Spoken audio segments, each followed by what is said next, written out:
Begin with Max Gordon. He's live on the ground in L.A. for us at this hour. Max, how are things looking there?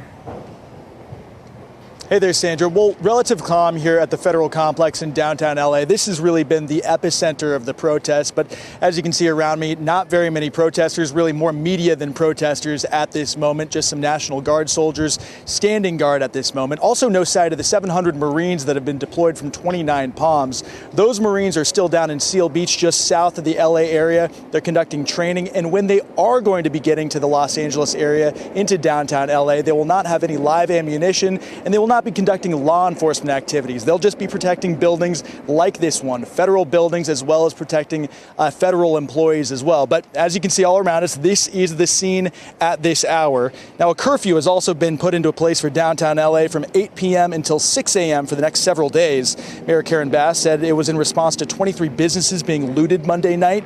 17 people were arrested last night for curfew violations. While protesters again blocked freeway traffic and clashed with law enforcement yesterday, demonstrations have been growing smaller. Meanwhile, law enforcement has been cracking down. On Tuesday, LAPD arrested more than 200 people during the protest, with 3 people arrested with guns. One person arrested for assault with a deadly weapon on a police officer, and another arrested for pointing a laser at an LAPD helicopter. President Trump saying in a recent phone call he chastised California Governor Gavin Newsom for his handling of the protests. I mean, I've always had a good relationship with him. He just doesn't do a very good job. He should have never been allowed to start. And if we didn't get involved, Los Angeles would be burning down right now, just like the houses burned down. Since Friday, ICE has arrested hundreds of suspected undocumented immigrants in raids across Southern California. The agency has highlighted the arrests of criminals, pointing out suspected gang members, child sex abusers, and murderers who have been targeted in these raids. But in an address to the state on Tuesday night, Governor Gavin Newsom said that the Trump administration is pushing mass deportation, indiscriminately targeting immigrants. I know many of you are feeling deep anxiety, stress, and fear, but I want you to know that you are the antidote to that fear and that anxiety. What Donald Trump wants most is your fealty, your silence to be complicit in this moment. Do not give in to him. Meanwhile, ICE raids continue here in Southern California with reports of agricultural communities now being targeted. Back to you. All right, Max Gordon live there in LA for us. We'll check back in with you again soon. John? All right, Sandra, let's bring in Ken Cuccinelli, former DHS acting deputy secretary and former Virginia attorney general. So the FBI is going to investigate these protest groups, find out who is organizing this, and more importantly, who's funding it, particularly since there's all these attacks against law enforcement. Here's what Donald Trump said about it. Listen here. These people are agitators. They're troublemakers. I believe many of them are paid. These are insurrectionists. They're agitators or troublemakers. At a minimum, they're troublemakers. So what do we know about who might be funding these protests? Because there does seem to be a certain sense of organization. Yeah, there does. And I mean, a pallet truck doesn't show up with a load of stones and weapons or shields and helmets without somebody paying for all that. This happened in 2020, in the riots in 2020, and the Trump 1.0 DOJ didn't do anything about it. So once again, you're seeing a much more aggressive President Trump here in the second administration. I can tell you, as someone who was the acting deputy secretary, I would have loved to have had the kind of support that you've already heard on your show here from Pam Bondi, from Pete Hegseth. We did not have that in the first Trump administration. This is a whole new world for them to even be doing the investigations. And as you said, John, you follow the money. You're gonna find where these nexus lie. Well, in the 4 years that he had off of the presidency, Donald Trump, I think, learned a whole lot about who he wants to have around him. You mentioned pallets of bricks or whatever showing up, or face shields or whatever. We have this picture. Here's a pickup truck, and they're handing out boxes of face shields here. Now, there's a couple of things to this. First of all, who bought the face shields? Right. Who owns the truck? And why do peaceful demonstrators need face shields? Right. And of course, there are no good answers from an evil good standpoint to any of those questions. You don't need a face shield for peaceful protests, which we just again heard just minutes ago the White House press secretary insist is a priority of this administration, of protecting peaceful protesters. So peaceful protesters don't need masks. They don't need shields.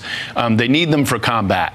And the people paying for this are attempting to instigate and be catalysts for the combat.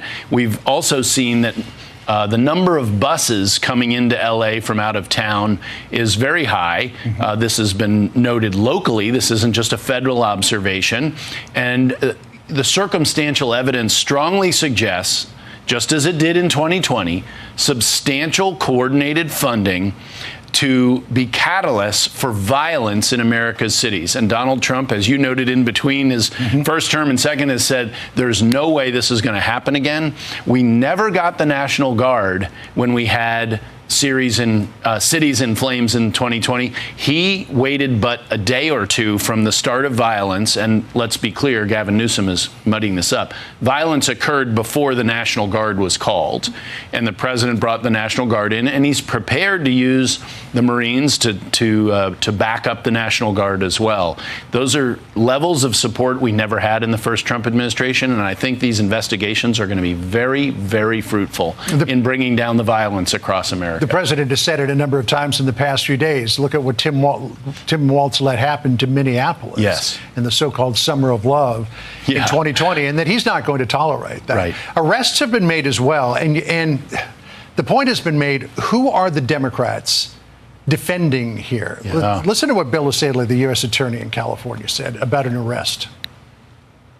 The escalation of violence by these rioters poses a serious threat to our agents and the safety of the public. We expect more charges to be filed in the coming days and weeks. If you took part in these riots and were looking to cause trouble, we will come looking for you. So he's announced a couple of arrests for throwing Molotov cocktails. One of them was a Mexican who was in this country illegally, had previously been deported. So he's got a criminal background as well. And these are the people who the Democrats are defending against these ICE investigations and these ICE deportation operations. You know, this is in terms of political poster boys, this is on the level of Abrego Garcia, who's a human trafficker, a wife beater, and the Democrats are visiting other countries to bring him back. Having margaritas with them. That's right, having umbrella drinks. And now here we have criminals. You don't loot in support of an anti-ICE peaceful protest. Happens. Of course, it always happens. And so here you have, thankfully, again, a difference, a very aggressive U.S. attorney. We didn't have that in Portland, Oregon, for example. We had 340 officer injuries in the Summer of Love. and very few prosecutions. We now have very aggressive prosecution going on. And the Democrats are latching their wagon to folks who, when these investigations are done, they're going to look just as bad as the Abrego Garcia situation. It does seem rather strange that some people think that the best way to protest Trump immigration policies is to steal a new flat screen TV and a pair of sneakers. Well, or burn an American flag and wave Mexico's. Or burn a car. I don't know. Ken, great to see you. Thanks for coming. Good to be with you, as always. Appreciate it. Sandra?